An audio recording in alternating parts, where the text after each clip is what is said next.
Baik, Assalamualaikum warahmatullahi wabarakatuh. Nama saya Dewi Larasati Mumpuni dengan NIM akhir 045, dengan rekan-rekan saya, George Immanuel dengan NIM akhir 028, Enzo Kulin Samsidan dengan NIM akhir 060, Gabriel Prakosa dengan NIM akhir 045, Dimas Lutfi dengan NIM akhir 040. Pada video ini, kita akan membahas bagaimana cara membuat sistem pendeteksi pengendara sepeda motor yang tidak menggunakan helm menggunakan teknologi YOLO. Tujuan dari pembuatan sistem ini yaitu untuk mengembangkan model real-time object detection yang mampu mendeteksi pengendara motor yang tidak menggunakan helm.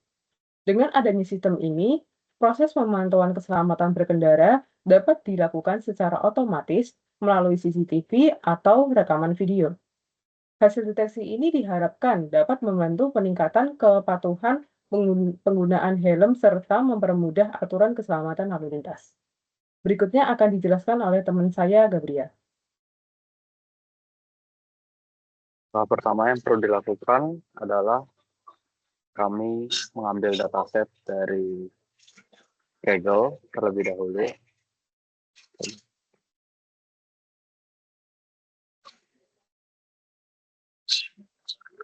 Yang berisi data mentah dengan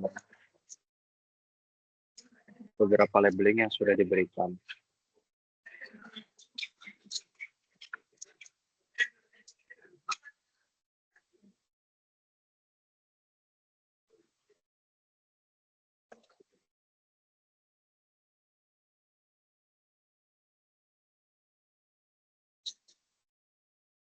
Ini merupakan dataset yang kami gunakan untuk helm detection. Terdiri dari kumpulan banyak foto dari banyak sisi dengan kelasnya itu dengan with helmet dan without helmet. Dan terdiri dari 764 file. Tapi yang akan kami gunakan hanya sekitar 200. Selanjutnya, kami mengupload data Kaggle tadi dalam bentuk zip ke dalam upload data ini, lalu menggunakan Notate AI, ya bisa langsung labeling secara otomatis begitu. Lalu dari situ kita kembali mereview labelingnya agar memastikan bahwa labelnya itu benar di annotated ini.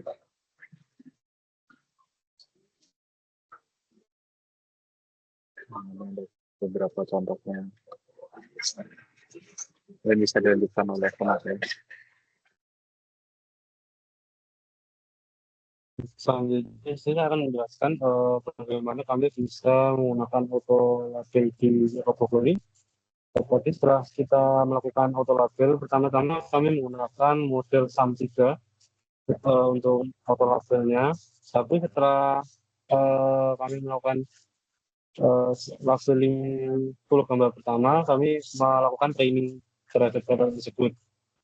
Setelah dilakukan training, kami akan mendapatkan versi sampai kepada versi 5. Di versi 5 ini model yang digunakan untuk auto label sudah cukup pintar sehingga bisa mendeteksi langsung gambar-gambar seperti ini. Ini ada yang contohnya adalah yang pakai helm dan tidak pakai helm. Ini merupakan auto label murni, tidak diedit seperti itu auto label kurang lebihnya. Ini akan dilanjutkan oleh teman saya.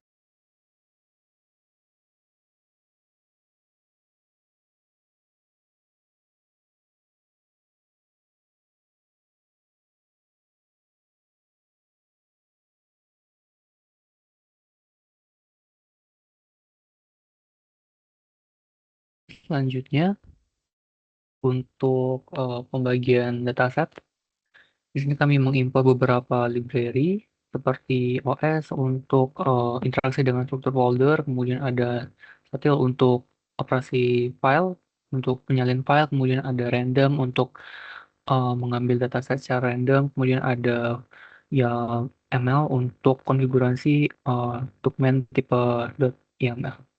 Kemudian di sini kita mengatur root untuk shortcode untuk mengakses data set asli dan juga untuk dataset hasil akhir pembagian dataset yang akan digunakan untuk pemodelan. Kemudian kita juga menginisialisasi presentasi training, yaitu 80% dari total data. Kemudian masuk ke fungsi utamanya untuk pembagian dataset, ada split dataset custom dengan 3 parameter. Langkah pertama kita akan menentukan lokasi asli dari gambar dan juga label yang akan masuk ke dalam input image dan juga input label. Langkah kedua, kita akan membuat struktur folder tujuan. Di sini kita akan membuat 4 folder utama, yaitu ada training image, kemudian ada train label, validasi image, dan validasi label. Langkah ketiga, kita akan mengambil semua file gambar dari folder input image dir. Kemudian kita akan masukkan seluruh file gambar tersebut ke dalam list files. Kemudian kita cek apakah list file tersebut memiliki isi. Kemudian di sini kita akan melakukan pengacakan urutan di data dalam file tadi dengan menggunakan fungsi random. Kemudian kita menginisialisasi kembali untuk hitung pembagiannya. Di sini ada split point, di mana ini adalah titik potong untuk pembagian datasetnya. Untuk menghitungnya itu dengan panjang dari isi file dikali rasio yang udah kita inisialisasi di awal 80% tadi. Untuk data pertama hingga titik potong itu akan dimasukkan ke training file dan sisanya dari titik potong ke data terakhir akan dimasukkan ke validasi file. Kemudian di situ ada fungsi untuk menampilkan panjang isi file, kemudian panjang jumlah data training dan juga data validasi. Kemudian keempat kita akan melakukan fungsi copy file di mana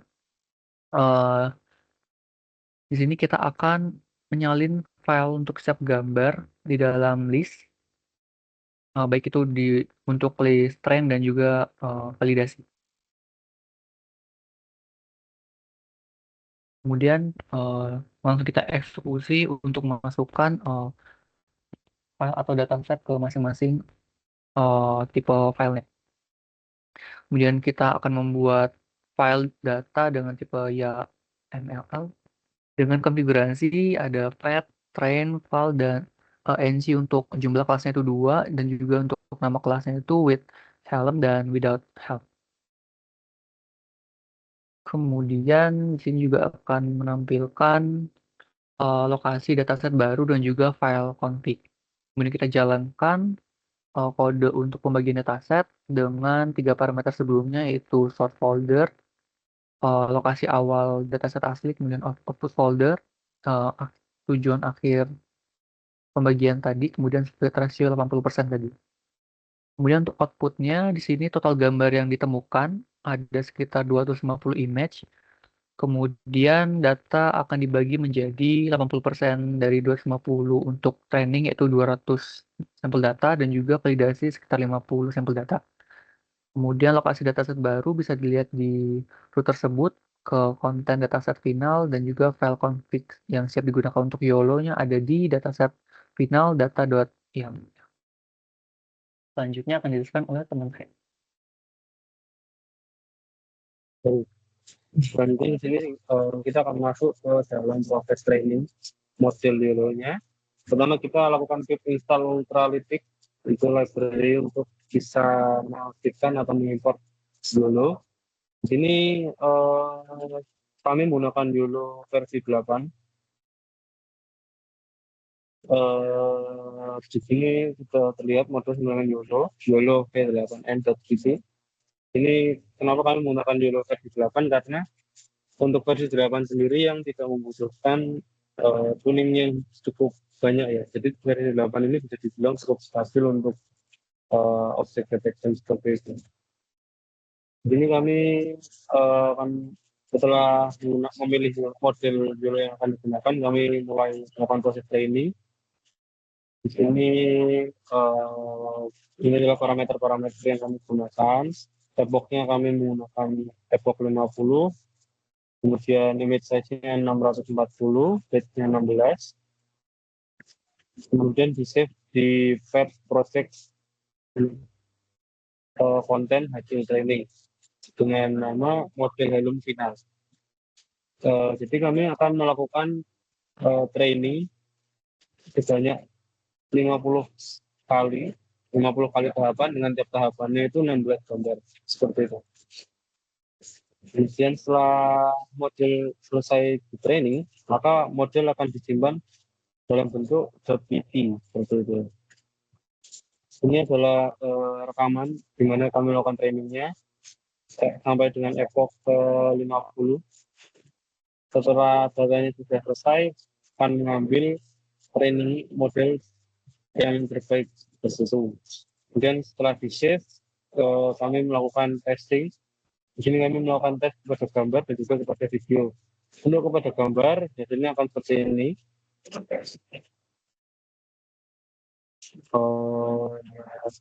Di sini diambil menggunakan model terbaik yang sudah di-save tadi, base.pt. Seperti itu. Selanjutnya akan dilakukan oleh teman. Baik, tadi sudah dijelaskan ya untuk menjalankan proses prediksi terhadap gambar. Selanjutnya mungkin lanjut ke bagian bawahnya ya. Nah, di bagian kode ini, kode kedua ini digunakan untuk memproses sejumlah folder yang berisi file video berformat API ya, atau hasil dari proses prediksi dari sebuah video. Jadi file tersebut nanti akan dikonversi menjadi MP4 dan FFmpeg ya, apabila belum pernah dikonversi sebelumnya. Kalau misalkan sudah pernah dikonversi, setelah proses konversi selesai atau sudah berupa file MP4, maka video akan langsung ditampilkan di interface dari Google Colab sendiri di bagian bawah. Ya, nanti bisa di play di bagian Google Colab. Seperti contoh berikut ini.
Baik, sekian dari presentasi kelompok kami. Bila banyak kurangnya kami mohon maaf.